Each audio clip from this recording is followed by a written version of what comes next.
కార్తీక పురాణం 11వ అధ్యాయం. కార్తీక మాసంలో జనార్దునుని అవిస పూలతో పూజించినట్లయితే పాపాలన్నీ నశించిపోతాయి. అంతేకాకుండా ఆ విధంగా పూజించినవాడు చంద్రాయన వ్రత ఫలాన్ని పొందుతూ అచ్యుతుని గణిక పోచలతోనూ దర్భల కుండలతోనూ పూజించినట్లయితే వారి సూక్ష్మ శరీరం నశించి పరమ పదాన్ని పొందుతారు. భక్తితో శ్రీ మహావిష్ణువును అనేక రంగుల వస్త్రాలతో పూజించినట్లయితే అతడు ఉత్తమ ఫలాన్ని పొందుతాడు.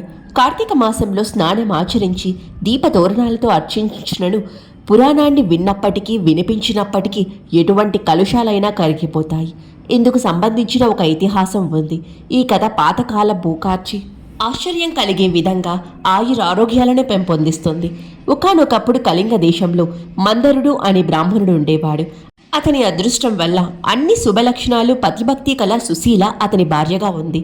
మందరుడు విప్రకర్మలైన స్నాన సంధ్యానుష్ఠానాలు వదిలిపెట్టి సేవా కావృతి స్వీకరించాడు. అతనికి జీవనోపాయం కూడా తెలియకపోయింది. ఆ పరిస్థితులకి కూడా సుశీల తన భర్త మీద ఎప్పుడూ అసూయపడడం కానీ బ్రతుకు తెరువు తెలియని బాపడును అని నిందించడం కానీ చేయలేదు. ఆ బ్రాహ్మణుడు సేవా కావృతి చేయలేక బ్రతికే త్రోవ తెలియక కత్తిని చేత్తో పట్టుకొని అడవులకు పోయి దారులను అడ్డగించి ధనాన్ని అపహరించేవాడు. ఇతర దేశాలకు పోయి అక్కడ వస్తువుల్ని కొని తెచ్చి కుటుంబాన్ని పోషించుకునేవాడు.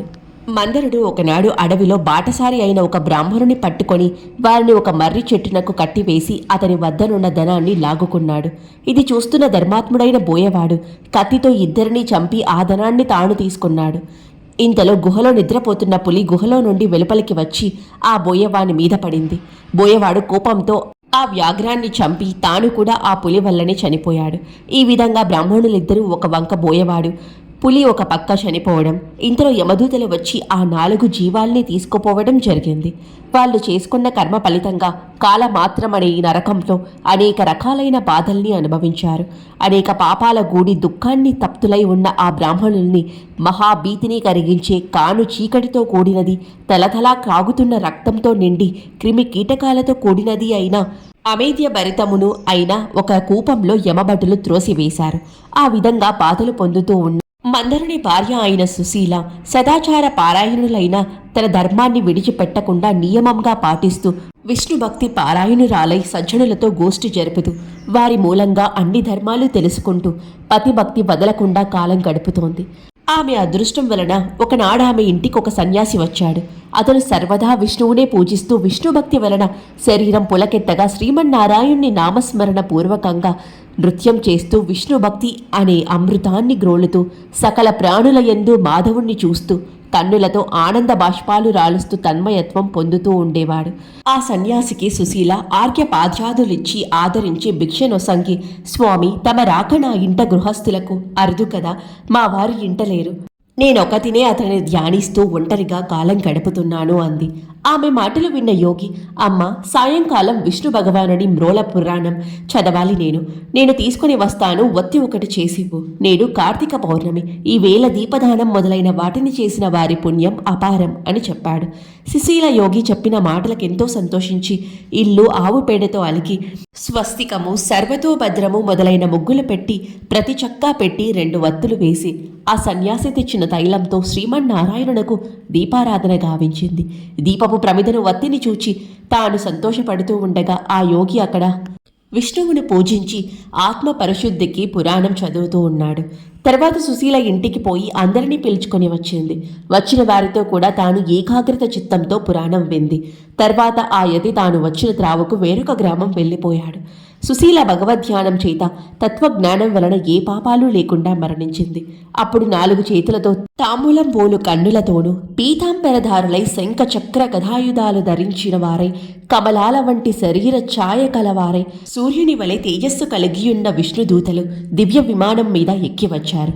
ఆ విమానం నందనోద్యాన వనములో చూచిన అనేక రకాల పువ్వులలోనూ ముత్యాలు, పగడాలు, రత్నాలు మొదలైన వాటితోనూ వింత వింత భూషణాలతోనూ అమూల్యమైన వస్తువులతో అలంకరింపబడి ఉంది. వారు ఆ సుశీలను ఆ విమానం మధ్య కూర్చుండబెట్టి వినయంతో ఆమెను సేవిస్తూ భజనలు, నృత్యాలు చేస్తూ జై కొడుతూ వైకుంఠం తీసుకొని పోతూ ఉన్నారు. ఆ విధంగా సుశీల వైకుంఠం పోతూ మార్గంలో కనిపించిన నరక లోకాన్ని చూచి ఆశ్చర్యపడుతూ, ఓ విష్ణుదూతలారా, ఒక్క నిమిషం ఆగండి, మా వారి భౌతిక దేహాన్ని విడిచిపెట్టి మరి ముగ్గురితో కలిసి అంధకూపంలో పడి ఉన్నారు. దీనికి కారణం ఏమిటో నాకు చెప్పండి అని అడిగాను. ఆమె మాటలు విన్న విష్ణుదూతలు, ఓ పూజ్యులారా, మూఢాత్ముడైన నీ భర్త ఇతరులకు దాసుడై నానా కృత్యాలు చేస్తూ దొంగతనం, పరధనహరణం వలన ప్రొద్దుపుచ్చుతూ వైదికాచారాలను విడిచిపెట్టి అపరిశుద్ధ పదములో జీవయాత్ర సాగించి ఉండటం వలన నరకం పొందాడు. ఈ రెండవ బ్రాహ్మణుడు తన స్నేహితుణ్ణి చంపాడు. బాల్యం నుండి తన ప్రాణంతో సమానంగా చూచుకుంటున్న స్నేహితుణ్ణి చంపి అతని ధనాన్ని కొల్లగొట్టి దేశాంతరాలు పోతూ ఉండగా నీ భర్త ఆ ధనం కొరకు వారిని చెట్టుకు కట్టి కృతాకృత్యుడయ్యాడు. దారి మధ్యలో మిట్ట మధ్యాహ్నం ఒక బోయవాడు నీ భర్తను చంపి ఆ ద్రవ్యాన్ని లాక్కున్నాడు. ఆ వేటగాన్ని పులి తన పంజాతో కొట్టింది. వాడు పులిని చంపాడు. పులి చేత దెబ్బలు తిన్న బాధతో వాడు మరణించాడు. బోయవాడు బ్రహ్మహత్య చేసి ఉండటం వలన నరకలోకంలో ఉన్నాడు. ఈ పులి అంతకు పూర్వజన్మలో ద్రవిడ దేశంలోని బ్రాహ్మణుడు. వాడు ఇది వినదగినది, ఇది వినకూడనిది అనే జ్ఞానం లేక తైల పక్వాదులైన ఆహార వస్తువులని భుజించడం వలన నరకలోకం చేరుకున్నాడు అన్నారు. అప్పుడు ఆమె వారికి ఏ విధంగా నరకం నుండి విముక్తి కలుగుతుంది అని అడిగింది. అప్పుడు వారు, అమ్మ, కార్తీక మాసంలో నీవు పురాణ శ్రవణం చేయి సంపాదించుకున్న పుణ్యాన్ని నీ భర్తకును ఆ యతికి వత్తిని ప్రమిదను ఇవ్వడం వలన పుణ్యాన్ని పులికి వేటగానికి పురాణ శ్రవణానికై అందరినీ పిలిపించినందుకు వలన కలిగిన ఫలితాన్ని స్నేహితుణ్ణి చంపిన వానికి ఇచ్చినట్లయితే వారు నలుగురికి విముక్తి కలుగుతుంది. ఇందులో ఏమీ సందేహమూ లేదు అని చెప్పారు.